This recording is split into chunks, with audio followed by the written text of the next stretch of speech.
நாட்டின் வடக்கேயும் தெற்கேயும் நிகழ்ந்திருக்கும் அரசியல் போக்குகள் முதிர்ச்சியடைந்த அரசியல் குறித்து சர்ச்சை எழுந்திருக்கிறது. கோணம் 1. மகாராஷ்டிராவில் தேசியவாத காங்கிரஸ் தலைவர் சரத்பவார், காங்கிரஸ் மாநில தலைவர் பிருத்விராஜ் சவுகான் ஆகியோர் தங்களது முதல்வர் வேட்பாளராக யாரை வேண்டுமானாலும் அறிவிக்கட்டும், அதற்கு ஆட்சேபனை தெரிவிக்காமல் ஏற்க சிவசேனா தயார் என உத்தவ் தாக்கரே அறிவித்திருக்கிறார்.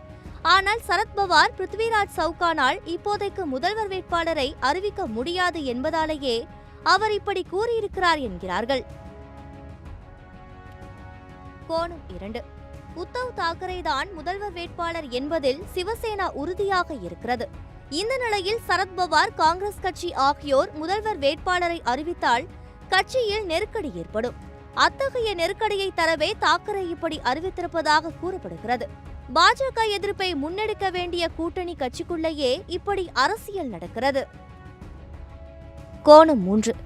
இந்நிலையில் தமிழகத்தில் நடைபெற்ற திமுக மாவட்ட செயலாளர்கள் கூட்டம் மற்றும் அதிமுகவின் செயற்குழு கூட்டத்தில் மத்திய பாஜக அரசுக்கு எதிராக தீர்மானங்களை ஒரே குரலில் நிறைவேற்றியிருக்கின்றனர்.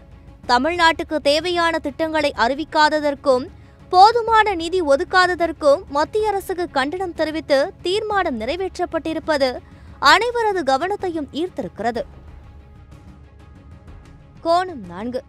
எதிரும் புதிருமான கட்சிகள் தமிழகத்தில் பாஜகவை எதிர்ப்பதில் ஒன்று சேர்ந்திருக்கின்றன. ஆனால் பாஜக எதிர்ப்பு கூட்டணியை வைத்திருக்கும் மகா விகாஸ் அகாடி கூட்டணி கட்சிகள் ஒருவருக்கொருவர் செக் வைக்கும் விதத்தில் செயல்படுவது வினோதமாக இருக்கிறது. கோணம் 5. தமிழகத்தை பொறுத்தவரை எதிரும் புதிருமாக இருந்தாலும் திமுக, அதிமுக கட்சிகள் மாநில உரிமைகள் விவகாரத்தில் ஒன்றுபட்டு நிற்கின்றன.